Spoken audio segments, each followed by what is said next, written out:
Bonjour peuple de Dieu, bonjour Israël spirituel, bonjour les fidèles à la parole.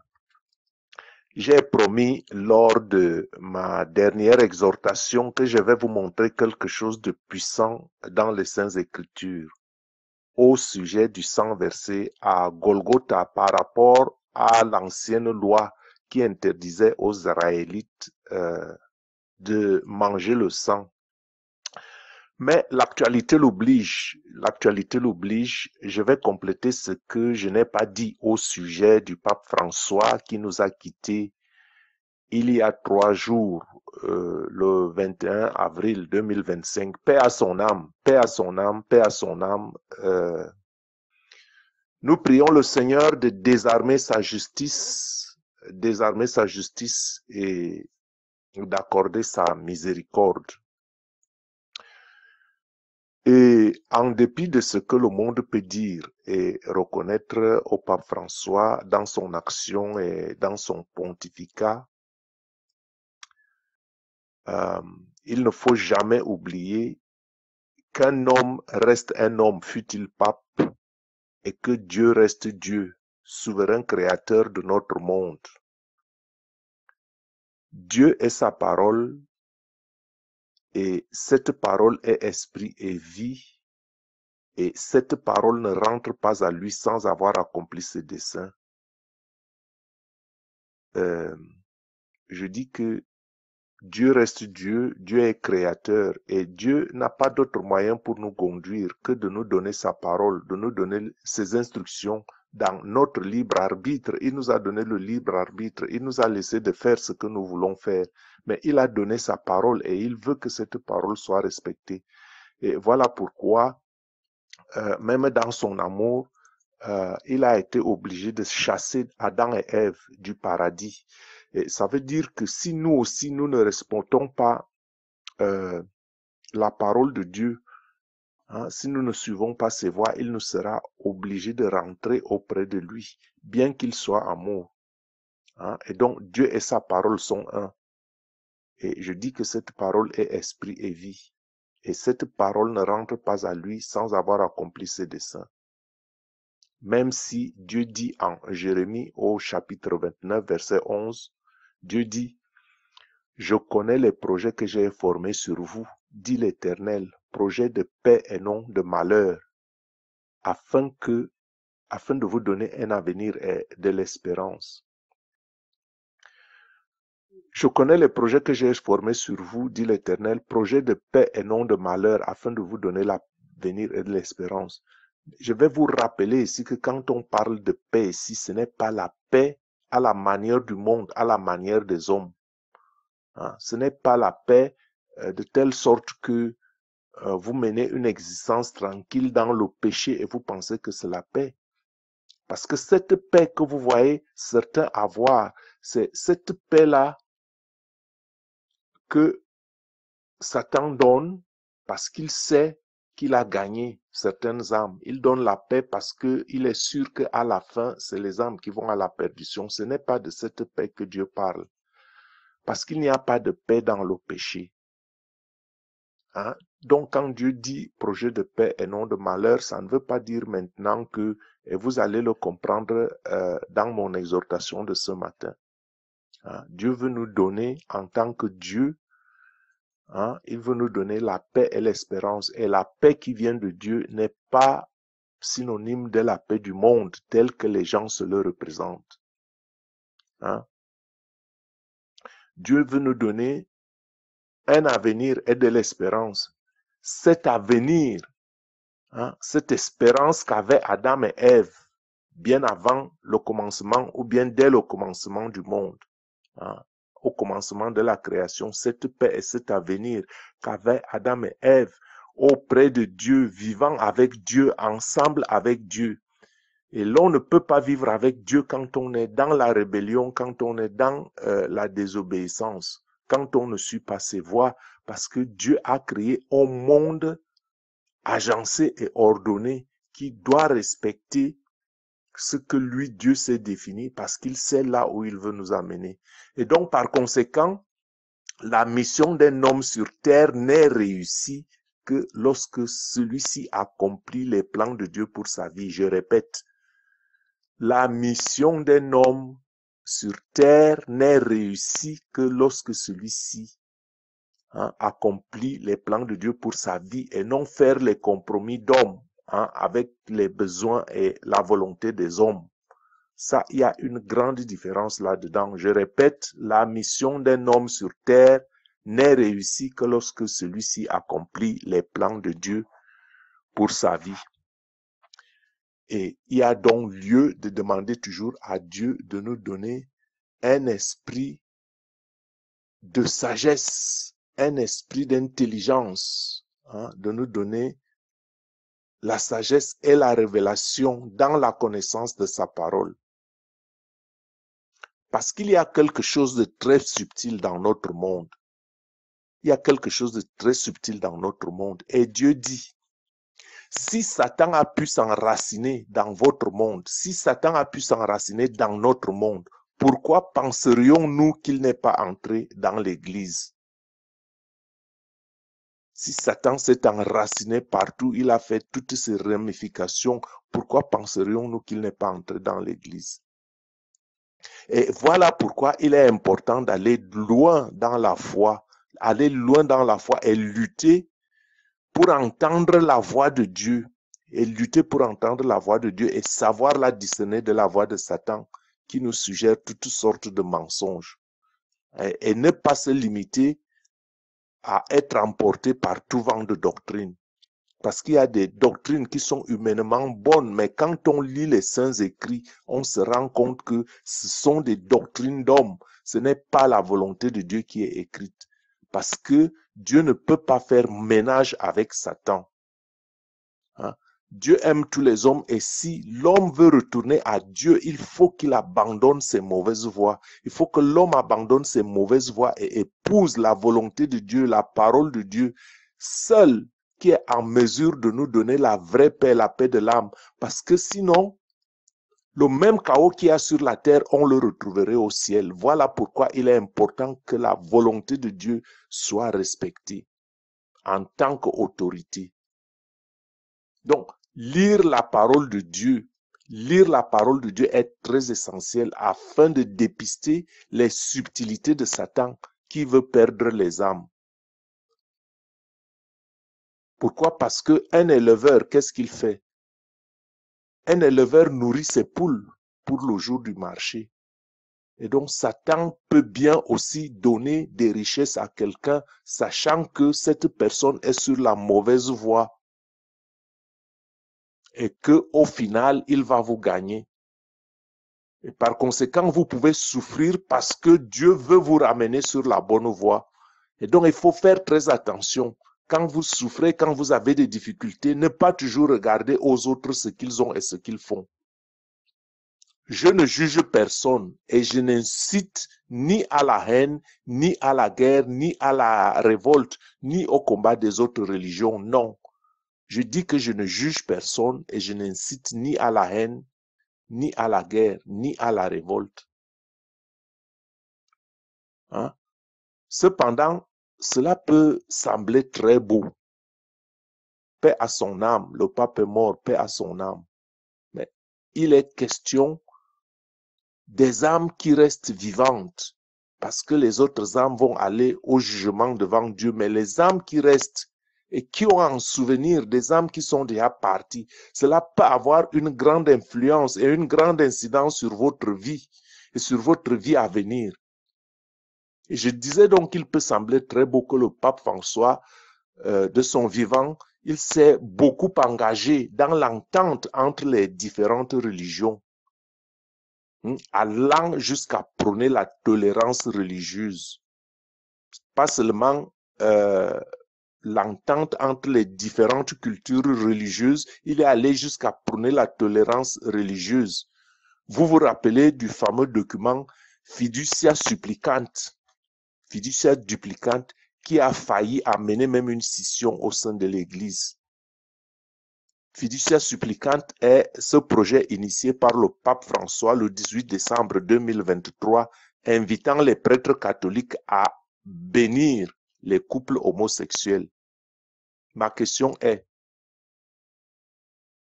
le Dieu saint peut-il bénir une abomination? Je vous pose la question. Je ne juge pas. Je vous pose la question à chacun de répondre. Le Dieu saint peut-il bénir une abomination? Quand vous lisez les Écritures, vous parlez de tolérance. Est-ce que le Dieu saint peut bénir une abomination? Quant à moi, ma réponse est non. Ma réponse est non. Pourquoi? Parce que quand je lis les Écritures, je vois que Dieu nous invite à abandonner le péché. Dieu nous invite à abandonner le péché, à changer de vie et à revenir à lui. Voilà pourquoi il dit que même si votre péché est rouge comme le cramoisi, je l'enlèverai. Donc quand on vient à Dieu, Dieu va nous travailler afin que nous abandonnions nos mauvaises voies et non dire que nous allons venir avec le péché et Dieu va nous bénir dans le péché. Quand Dieu dit à Abraham, je te bénirai, il dit ça dans le futur. Je te bénirai, ça veut dire que il y a un processus. Il doit travailler sur Abraham jusqu'à ce que Abraham arrive à un point tel que lui, il veut le voir. Et à ce moment, il le bénit. On ne peut pas bénir quelqu'un dans le péché. Et donc, par conséquent, si le monde reconnaît aujourd'hui le pape François, qui nous a quittés comme réformateur d'une vieille institution de 2000 ans, ce qui est vieux n'est pas forcément mauvais. Ce qui est vieux n'est pas forcément mauvais. Peut-être que sur le plan technologique, parce que la parole de Dieu n'est pas vieille, même si Dieu nous conduit sur un chemin et qu'il peut nous révéler de nouvelles choses. Tout comme il y avait l'ancienne alliance et maintenant la nouvelle alliance est venue par Jésus-Christ. Et donc on ne peut pas toujours dire que je suis réformateur d'une vieille institution de 2000 ans, nous vivons les temps modernes. Les temps modernes par rapport à quoi? C'est Dieu qui donne la direction. Et je dis donc que le pape François, beaucoup le considèrent comme réformateur d'une institution vieille de plus de 2000 ans, promoteur du dialogue interreligieux, ça on le reconnaît de lui. On reconnaît qu'il est celui qui a œuvré pour la compréhension internationale, la paix. Il a œuvré pour le rejet de la haine et du racisme. Il s'est notamment aussi engagé pour abattre les barrières qui nous divisent. Il a également appelé à la liberté religieuse pour tous. Il a appelé à la liberté religieuse pour tous, ça c'est vrai. Mais quelque part, il y a quand même une subtilité, parce que quand on appelle à la liberté religieuse, chacun est libre de faire les choix. Mais quand quelqu'un veut venir à Jésus-Christ maintenant, ce n'est pas que quelqu'un va venir avec le désordre. Il faut bien que on s'ordonne à suivre Jésus. Et quand on suit Jésus, il y a quand même une certaine abnégation, certaines choses qu'on doit abandonner, parce qu'on veut sauver son âme.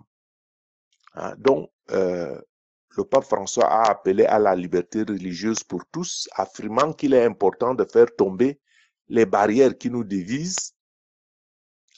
Et ces obstacles qu'il cite ne sont pas seulement d'ordre religieux, ces obstacles sont aussi d'ordre physique, d'ordre politique, économique et spirituel. Mais il ne faut pas oublier que quelque part, lorsque les enfants de Noé se sont rebellés contre l'ordonnance de Dieu de peupler toute la terre, ils se sont mis à construire la tour de Babel. C'est à l'issue de ça que Dieu a confondu les habitants de la terre avec des langages différents. Il faut donc savoir que c'est ce qui fait la division déjà sur la terre aujourd'hui et que, bon, maintenant, Dieu nous appelle à nous unir. Il nous appelle à nous unir afin de suivre ses voies. Pas nous unir, pour faire du n'importe quoi, afin que nous soyons un peu plus à nouveau puissants comme les constructeurs de la tour de Babel. Il nous appelle à être unis,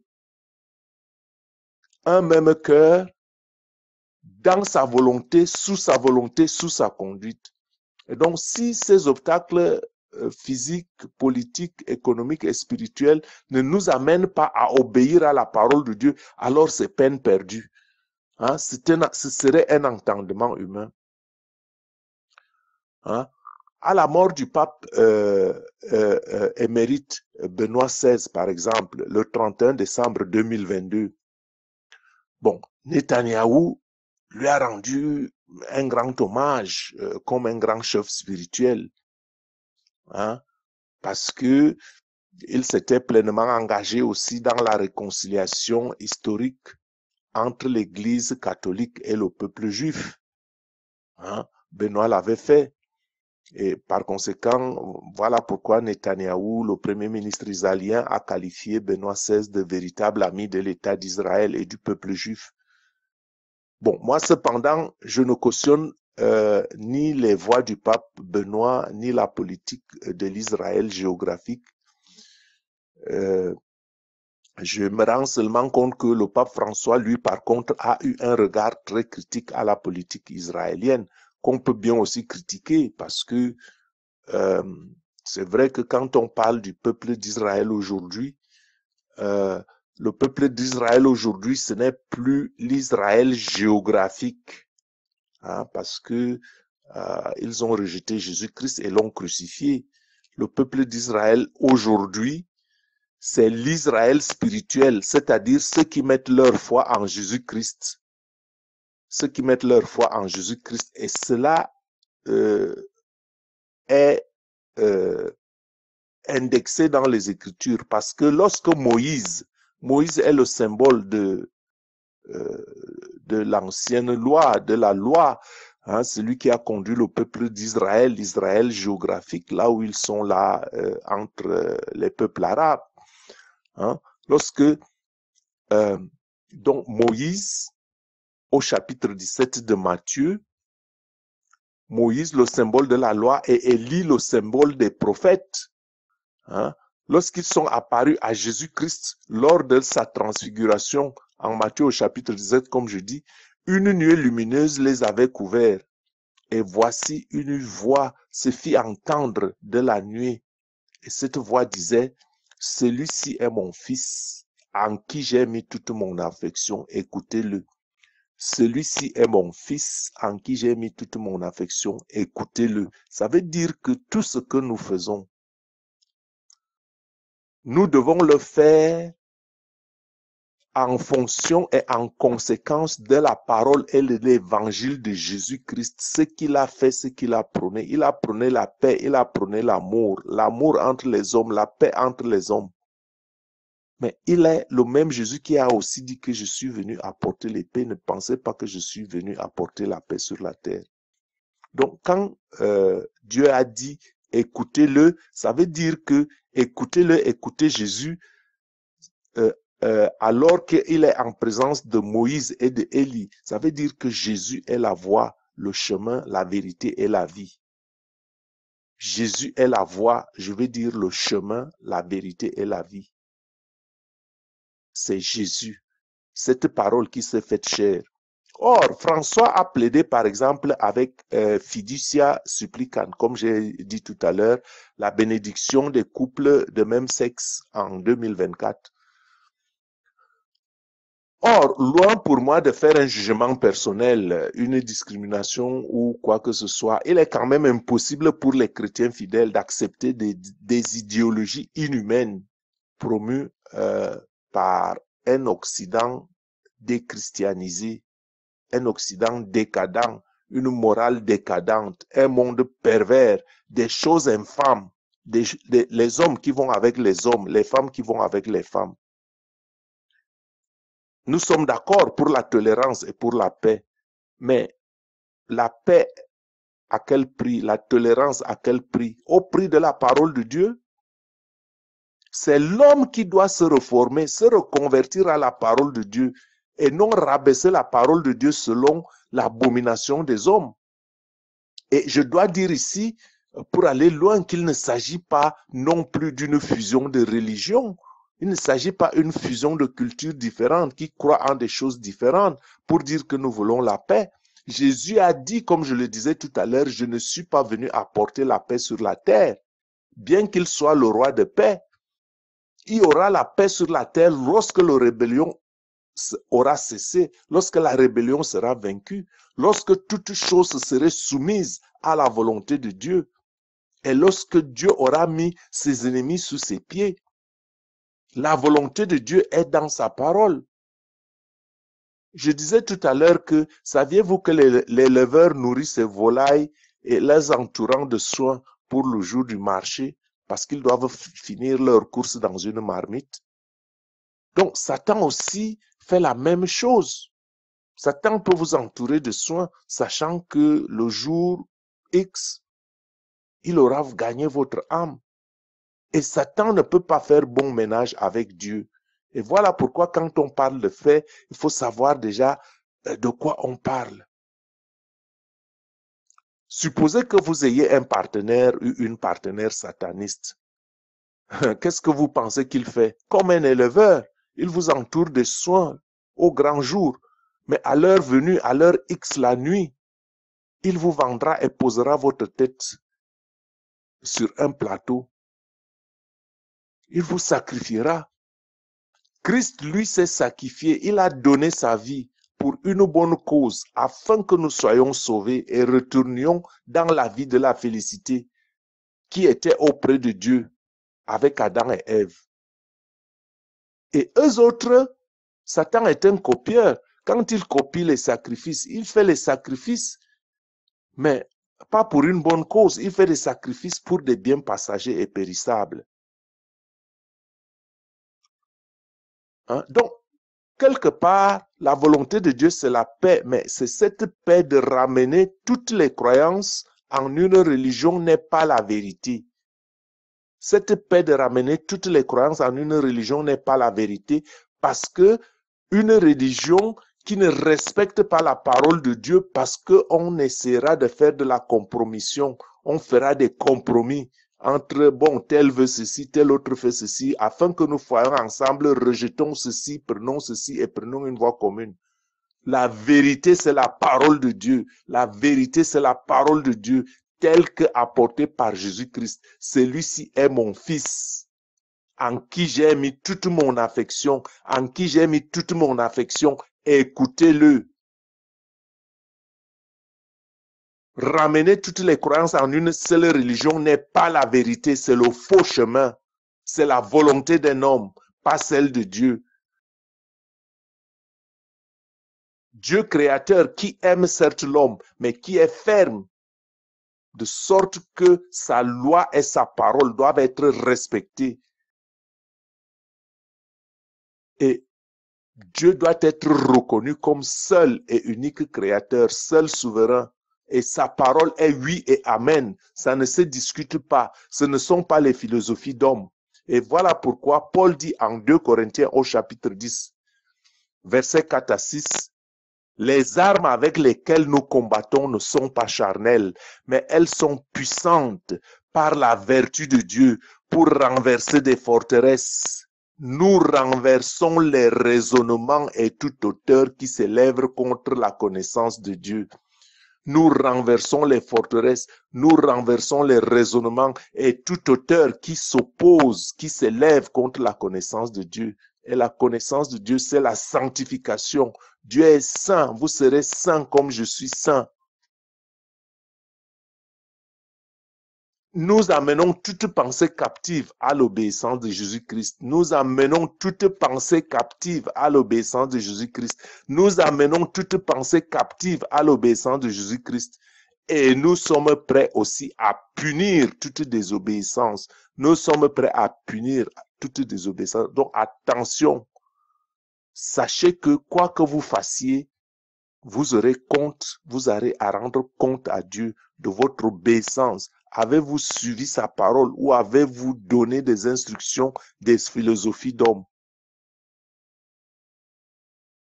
Cela veut dire que il y a bien des choses qui peuvent être humainement bonnes, mais abomination aux yeux de Dieu. Donc, familiarisons-nous avec la parole de Dieu et exerçons-nous, appelons le Saint-Esprit afin que nous pouvions entendre la voix de Dieu. Voilà pourquoi il est important de se familiariser avec les Écritures. Et voilà encore que le temps passe à cause de cette actualité, parce que il faut que nous soyons informés et que nous ne voyons pas les choses avec les yeux simples, parce que le Seigneur nous rappelle que les choses ne sont pas toujours comme nous les voyons. Les choses ne sont pas toujours comme nous les voyons. La vérité est des fois loin. On voit les gens se battre pour telle ou telle chose, mais l'issue, c'est la mort. Donc, il faut respecter la volonté de Dieu, la volonté du Créateur, la parole de Dieu, apportée par le Verbe qui s'est fait chair, et cette parole qui est dans le Nouveau Testament, au sujet duquel le Nouveau Testament tourne autour, c'est Jésus-Christ, et c'est cette parole qui nous a demandé de manger sa chair et de boire son sang. Nous ne sommes pas devenus des cannibales, mais il faut savoir que c'est l'initiation. Boire le sang de quelqu'un et manger sa chair, c'est l'initiation. Et voilà pourquoi ceux-là qui pratiquent les arts occultes ont aussi copié ces histoires. Quand vous entendez les histoires de sacrifices, quand il y a les grands événements, quand ils veulent atteindre des grands buts, on fait des sacrifices. Et c'est parce que l'on copie les lois de Dieu sur une mauvaise base pour faire du mal. Et Jésus-Christ, lui, il a donné son sang afin que nous soyons sauvés, un sang pur, afin que nous soyons lavés de notre péché. C'est le signe de l'espérance. Et comme le temps fait défaut et l'actualité l'ayant encore obligé, nous allons donc rentrer, je pense, dans le prochain épisode, dans la profondeur donc de cette histoire qui n'est pas un héritage historique, mais un héritage éternel. Le sang de Jésus qui a coulé à Golgotha, qui nous donne l'espérance du pardon, qui nous donne l'espérance d'une vie nouvelle, qui nous donne l'espérance même de la restauration, c'est-à-dire que cette résurrection est un signe que nous sommes approuvés du Seigneur si nous retournons à Jésus-Christ. Donc, nous allons revenir sur ce sujet, le sujet très important, quelque chose de caché dans le sacrifice de Jésus, dans le sang de Jésus.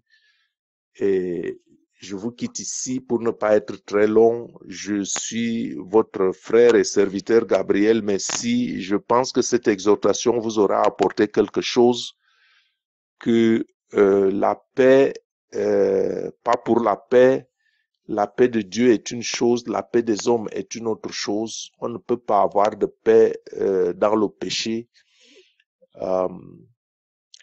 Je pense que vous vous retrouverez ici pour suivre donc le secret caché dans la parole de Dieu et dans le sacrifice de Jésus. Soyez bénis, je vous aime, je vous aime, je vous aime.